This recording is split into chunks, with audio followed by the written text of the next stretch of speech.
Hello hello, bienvenue dans Et si on avançait, le podcast qui te tire vers le haut. Je suis Marielle, consultante en organisation et en productivité et ma mission est de t'aider à gagner en efficacité au quotidien. Dans ce podcast, je partage avec toi chaque semaine des conseils et des astuces, mais aussi quelques réflexions afin que tu puisses gérer au mieux cette belle ressource qui est ton temps et enfin avancer sur les projets qui te tiennent à cœur.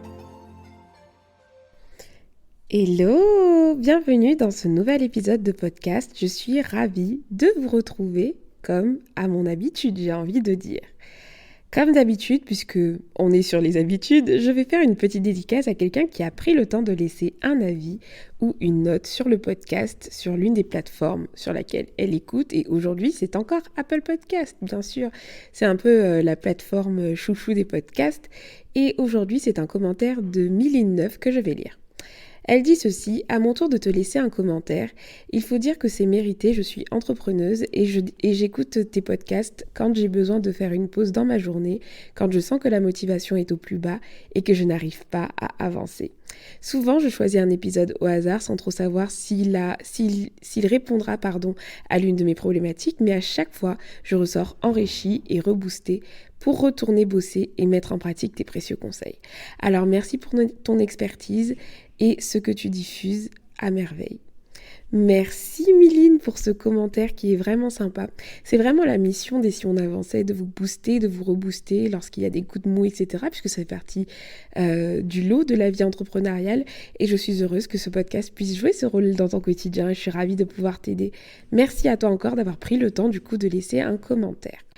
Aujourd'hui, nous allons parler d'objectifs. Vous le savez, c'est mon sujet du moment, avec le lancement de mon membership qui est sur le sujet. Aujourd'hui, nous allons mettre le doigt sur ce qui vous empêche actuellement peut-être d'atteindre vos objectifs. Donc, on est sur du potentiel ou sur de la réalité. À chaque début d'année, vous avez peut-être des résolutions ou alors des objectifs en tête, que ce soit au niveau perso ou pro. Et à chaque fin d'année, peut-être que vous faites le même constat, c'est que vous n'avez pas avancé sur votre objectif ou c'est que vous n'avez pas réussi à faire ce que vous aviez prévu de faire, que vous avez peut-être fait la moitié, que vous n'avez pas commencé, etc. Bref, peut-être que vous avez souvent un constat, un bilan qui va être négatif en fin d'année. Et le but, c'est que nous sommes au mois de juin, voilà, le mois de juin commence, c'est qu'il reste encore quelques mois dans l'année. Et je pense que vous pouvez changer de cap si vous avez mal commencé l'année, que vous avez négligé vos objectifs. Vous pouvez réussir en fait finalement à les atteindre et vous remettre en mouvement. Et pour ça, ce qu'on va faire aujourd'hui, c'est qu'on va essayer d'identifier ce qui vous empêche peut-être de ne pas atteindre vos objectifs au-delà du manque de motivation. Et je vais essayer de ne pas vous parler de certaines choses qui semblent évidentes parce que vous en avez déjà aussi parlé. C'est le côté, déjà, un objectif d'avoir une deadline, puisque sinon, c'est juste un souhait. On ne va pas cesser de le répéter, mais un objectif, pour qu'il soit concret, il lui faut une date butoir. Et c'est peut-être pour ça que vous n'avancez peut-être pas, justement, c'est que vous n'avez pas de deadline. Et qui dit pas de deadline, finalement, vous n'êtes pas en retard. Donc, premièrement, il y a ça. Et puis, il vous faut un plan d'action. Mais aujourd'hui, je vais vous parler de 5 freins, 5 choses qui vous empêchent peut-être d'atteindre vos objectifs, et voilà, plus vous allez mieux comprendre la source de vos problèmes et mieux vous saurez les résoudre et donc enlever ces freins et pouvoir avancer sur vos objectifs et finalement les atteindre. Le premier point, c'est que peut-être que vos objectifs, les objectifs que vous avez en tête, ils sont irréalistes. Quand je parle d'irréalisme, c'est vraiment le fléau de se créer des objectifs, d'avoir envie de faire des choses, mais qui ne vont pas correspondre finalement aux ressources que vous avez à votre disposition. Quand je parle de ressources en temps, en compétences et en énergie. Vous allez émettre des souhaits, des objectifs en début d'année que vous n'allez pas être en mesure d'honorer. Lorsque vous allez y repenser, du coup, ça va vous sembler insurmontable. Et en effet, le truc, c'est qu'avec un objectif irréaliste, ça l'est vraiment. On n'est pas sur quelque chose où ça vous semble insurmontable parce que vous n'arrivez pas à identifier comment le faire. On est vraiment dans un cas de figure où votre objectif, il n'est vraiment pas réalisable. Pour éviter de vous fixer des objectifs qui ne sont pas réalistes et donc éviter de vous mettre une pression énorme pour quelque chose que vous ne pouvez de toutes les façons pas réaliser, la première règle, c'est de définir vraiment des objectifs qui vont être en accord avec vos ressources en termes de temps, de compétences, d'énergie. S'il s'agit par exemple du levier de la deadline, vous allez vous fixer une deadline qui va vous sembler réaliste. Vous n'allez pas faire en un mois un truc qui doit prendre 6 mois, alors que, je sais pas, vous êtes peut-être maman ou papa, ou alors que vous avez, je sais pas, un emploi du temps à temps, un travail à temps plein et que vous souhaitez créer votre boîte à côté. En gros, apporter du réalisme dans vos objectifs sans manquer d'ambition. Mais l'idéal ici, c'est de réussir à identifier en fait les ressources qui vont être à disposition de cet objectif pour faire en sorte que vous ne soyez pas face à certains freins qui ne sont même pas liés à vous et qui vont plus vous décourager qu'autre chose. Donc ça, c'était la première erreur. Se donner des objectifs qui ne sont pas réalistes. Deuxième erreur. Deuxième chose qui t'empêche peut-être d'atteindre tes objectifs aujourd'hui. C'est que peut-être que vous voulez atteindre trop d'objectifs simultanément. Vous connaissez ce proverbe qui raconte que rien ne sert de courir 2 lièvres à la fois, car au final, vous n'en attraperez aucun. Ben c'est pareil en fait pour les objectifs, ça marche pour les tâches, ça marche pour les objectifs en fait. Aujourd'hui, vous êtes peut-être en train de courir après 3 objectifs, 5 objectifs, 8 objectifs, je ne sais pas où vous en êtes, mais peut-être que vous êtes sur plusieurs projets, plusieurs objectifs en même temps. Ce qui se passe dans ces cas de figure, c'est que votre énergie, votre focus, elle est complètement éparpillée. Elle n'est pas concentrée en fait sur une seule chose. Du coup, votre énergie, elle est diluée, dilapidée en fait. Vous n'arrivez pas à être focus sur quelque chose. Le pouvoir du focus, on en a parlé dans plusieurs épisodes. Ça va avoir un impact à l'échelle opérationnelle microscopique, c'est-à-dire que en faisant une tâche, vous avez besoin de rester focus sur cette tâche pour l'accomplir de A à Z, pour aller plus vite et avoir un résultat de qualité.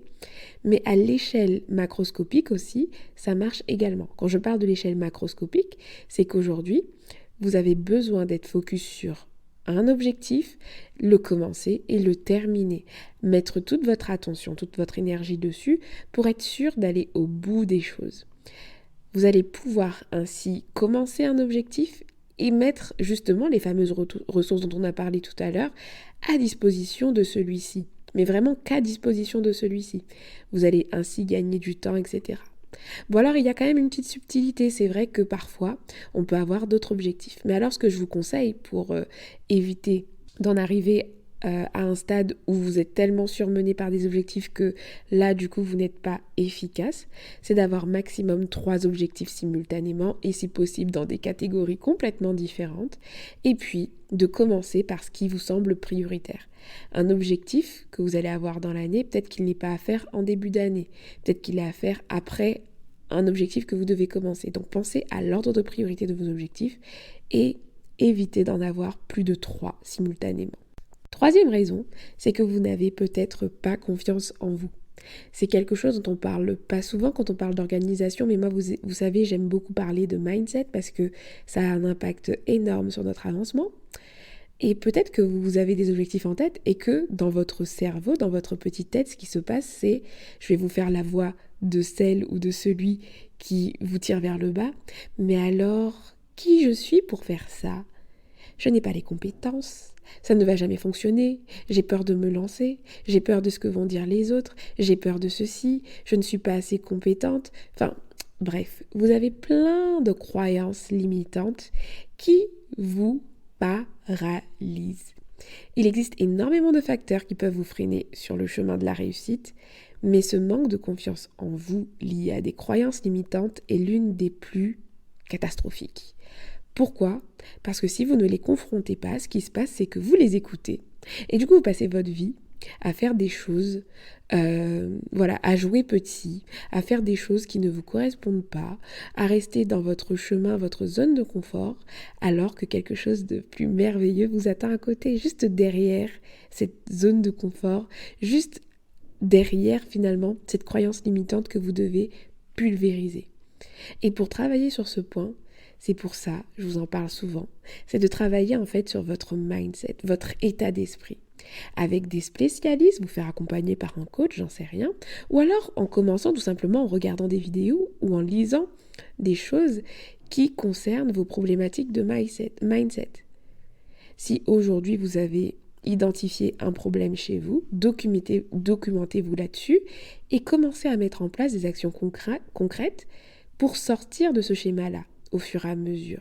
N'acceptez pas ce qui est faux, en fait. À partir du moment où en face d'une croyance, vous arrivez à prouver que c'est faux chez quelqu'un d'autre ou que c'est faux chez vous, ne l'acceptez pas et combattez-la en travaillant sur votre état d'esprit, en travaillant sur vous. N'hésitez pas aussi à parler, échanger avec des personnes qui sont dans la même dynamique que vous, qui vont vous comprendre. Ces personnes, parfois, il faut qu'elles soient juste des sources d'inspiration pour vous. Regardez des personnes autour de vous qui avancent, qui atteignent leurs objectifs, inspirez-vous d'eux, parlez avec eux, partagez vos doutes s'ils sont proches de vous, partagez, vos croyances limitantes et eux sauront également vous partager leur expérience et peut-être vous aider également à passer ce cap-là.